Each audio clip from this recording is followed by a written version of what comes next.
Hello everyone, स्वागत है आप सभी लोगों का शिक्षा फॉर नौकरी में। इस वीडियो लेक्चर में हम लोग डिस्कस करने वाले हैं यूटेट उत्तराखंड 2024 के लिए। आज हम प्रैक्टिस क्वेश्चंस को डिस्कस करेंगे, यानी कि मॉक टेस्ट रहेगा जिसमें सीडीपी के क्वेश्चंस रहेंगे जो पेपर 1 एंड पेपर 2 दोनों के लिए इंपॉर्टेंट है। तो काफ़ी यूजफुल सेशन रहने वाला है, काफ़ी सारे कॉन्सेप्ट आपके क्लियर हो जाएंगे।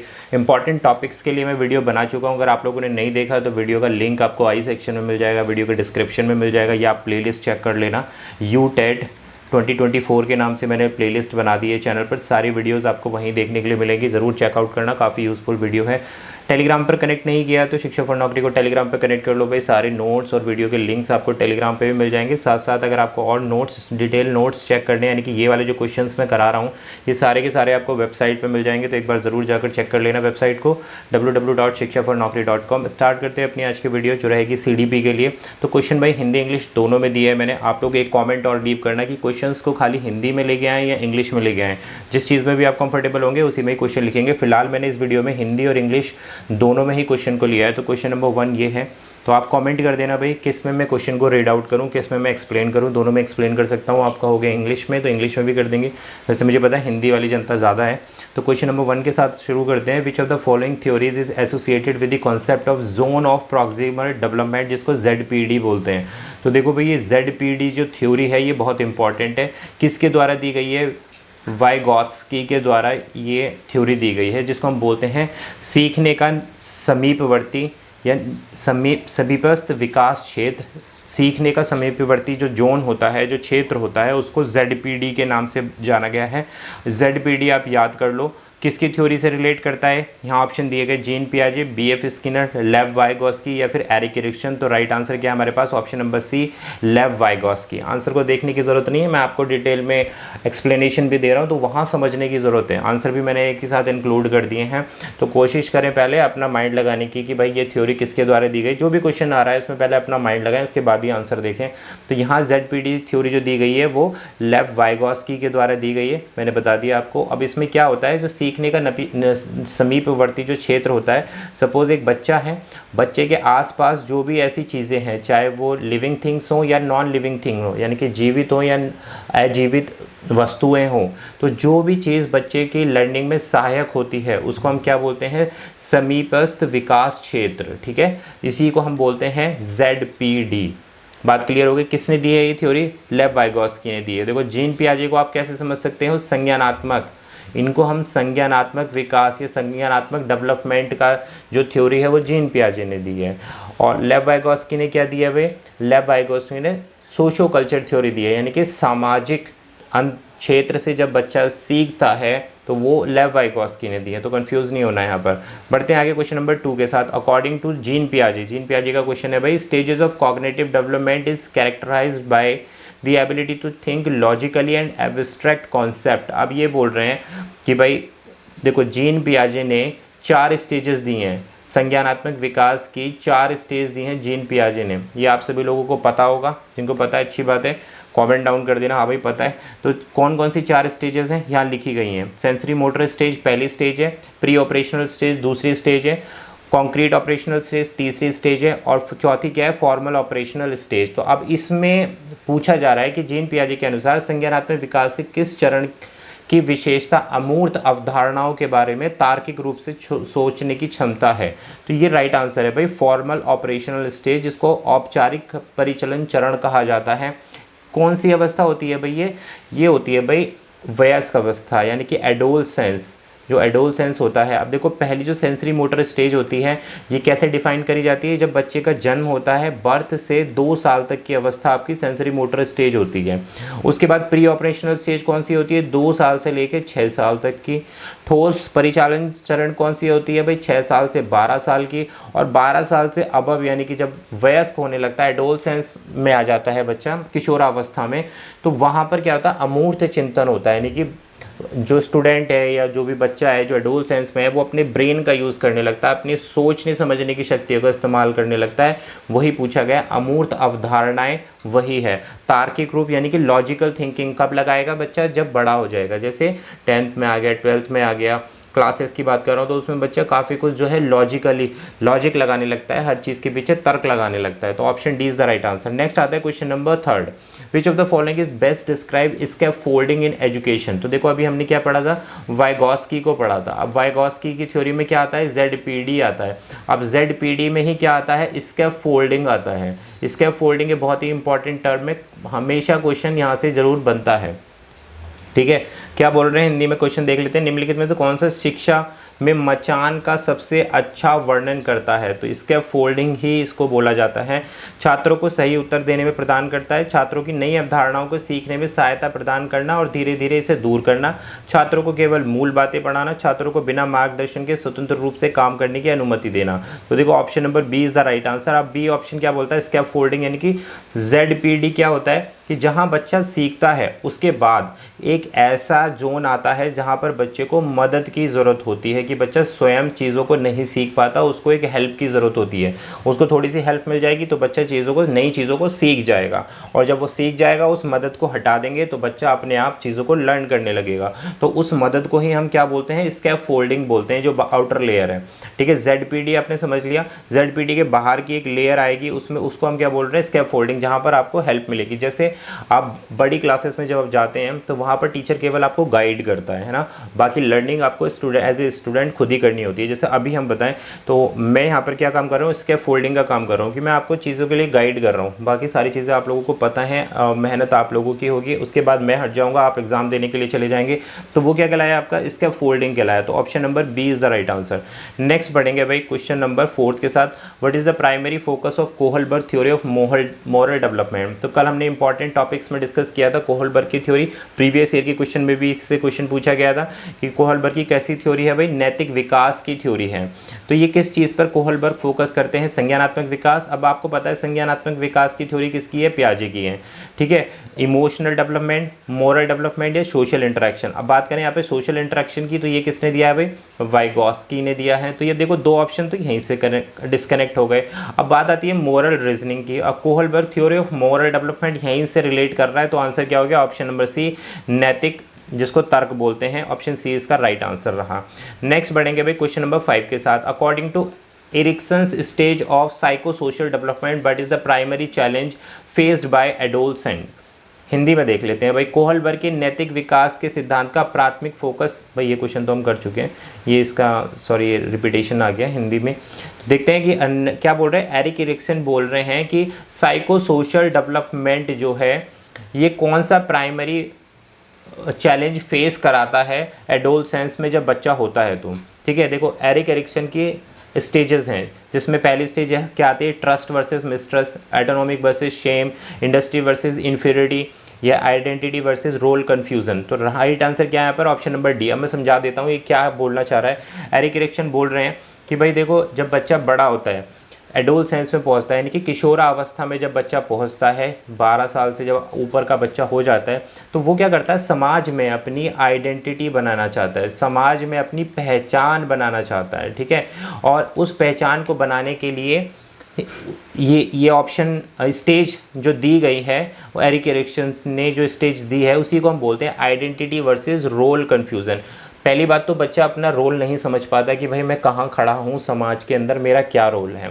दूसरी तरफ वो सोचता है कि यार मुझे अपनी कुछ पहचान बनानी है जिससे कि समाज के लोग मुझे इंडिविजुअली जान पाएँ। ऐसी जिज्ञासा आप भी जब इस स्टेज से निकले होंगे तो आपके मन में भी आई होगी। तो वही एरिक एरिक्सन यहाँ पर बात कर रहे हैं।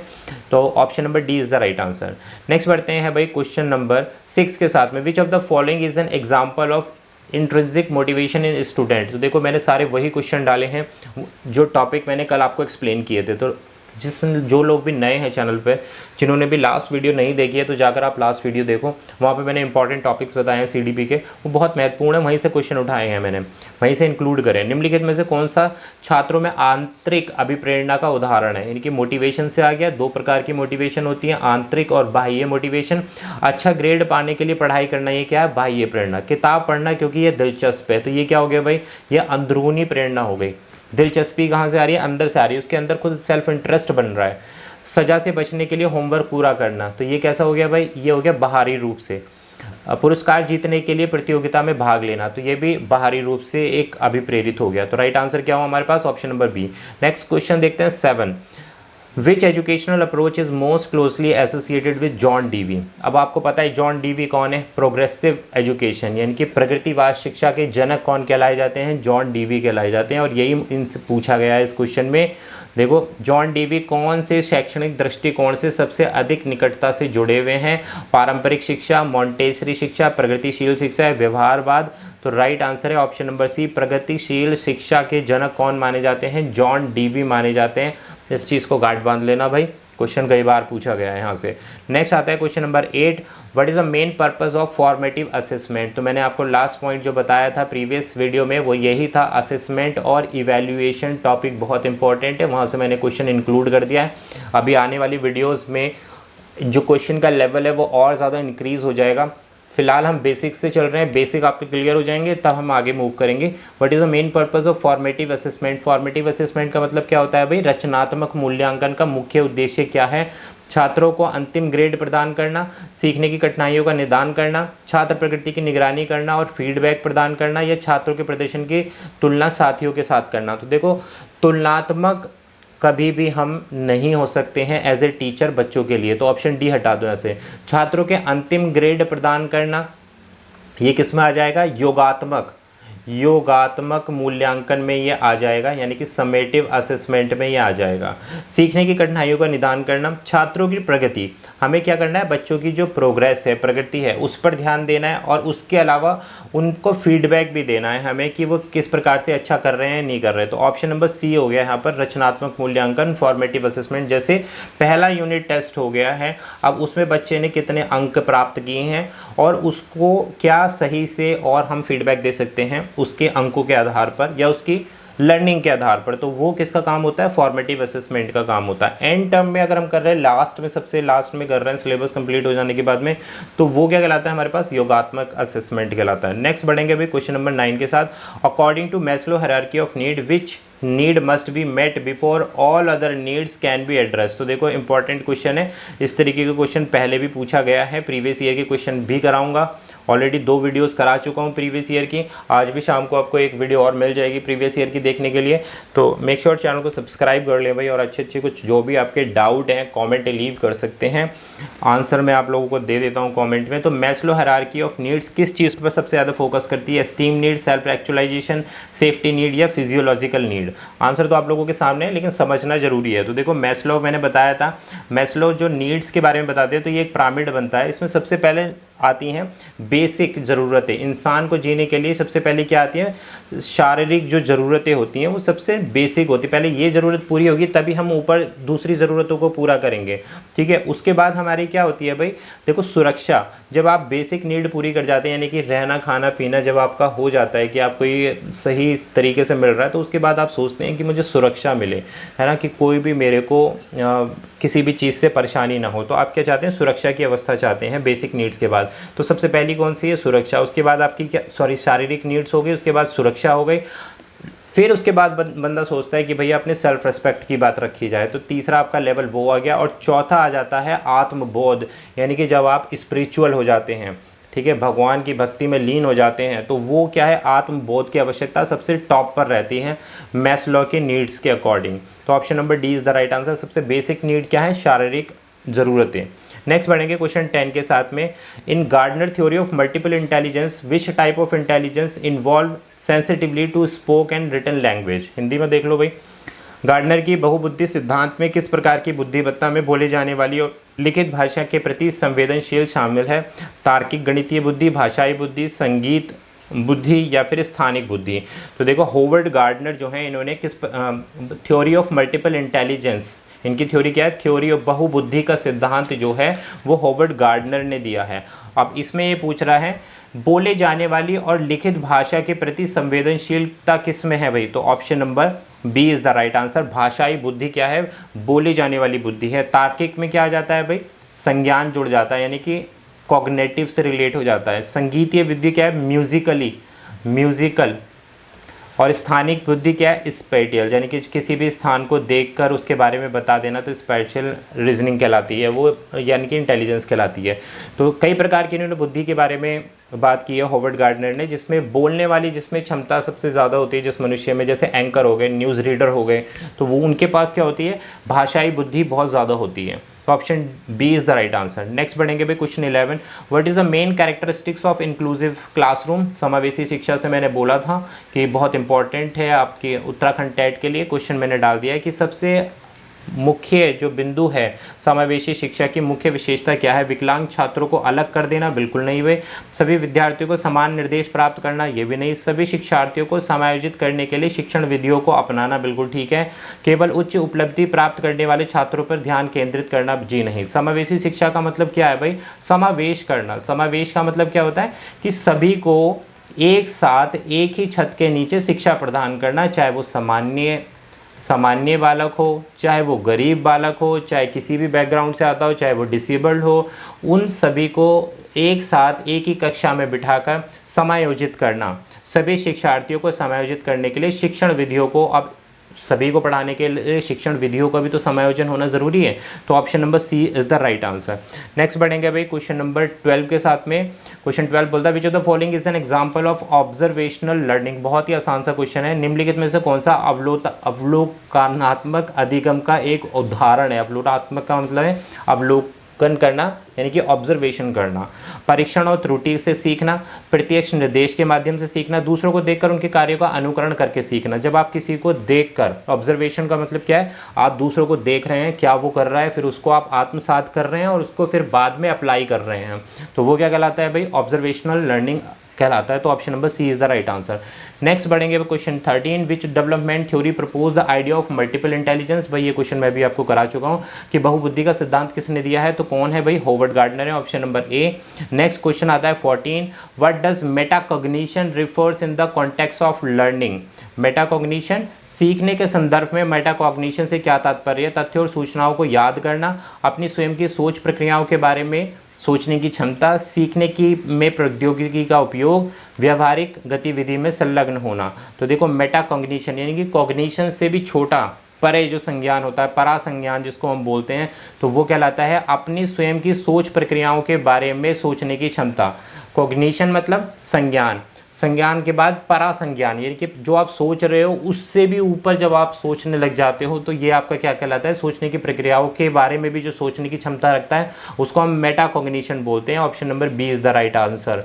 नेक्स्ट आता है क्वेश्चन नंबर हमारे पास 15, निम्नलिखित में से कौन रचनावादी शिक्षण विधियों की विशेषता है? रचनावादी शिक्षण विधियों की विशेषता आपसे पूछी गई है, जिसको हम बोलते हैं constructivism teaching learning method, teacher centric यानी कि शिक्षक केंद्रित निर्देश, रटकर याद करने पर ध्यान देना, छात्र सहयोग और सक्रिय शिक्षण पर जोर, या पाठ्य पुस्तकों का कड़ाई से पालन करना। तो देखो रचनावादी शिक्षण विधि का मतलब क्या होता है कि छात्र सहयोग और सक्रिय सीखने पर जोर। रचनावादी यानी कि कंस्ट्रक्ट, कुछ नया करके लेके आना, कि कुछ आउट ऑफ द बॉक्स जब आप थिंकिंग करते हैं तो वो क्या कहलाती है? रचनावादी, यानी कि कुछ आप डेवलप कर रहे हैं, यानी कि जो विधियां चली आ रही हैं उन्हें सीख रहे हो, नहीं अपने संज्ञान का इस्तेमाल करके कुछ नया आप लेके आ रहे हैं, अपनी लर्निंग का इस्तेमाल करके कुछ नया प्रोड्यूस कर रहे हैं। जैसे साइंटिस्ट करते हैं, कुछ नई इनोवेशन करते हैं, नई तकनीक का उपयोग करते हैं, तो वो क्या कहलाती है? कंस्ट्रक्टिव अप्रोच कहलाई जाती हैं। तो option number C is the right answer. तो ये थे भाई 15 क्वेश्चन सीडीपी के लिए, बाल विकास एवं शिक्षण शास्त्र के लिए। वीडियो कैसा लगा कमेंट कर देना।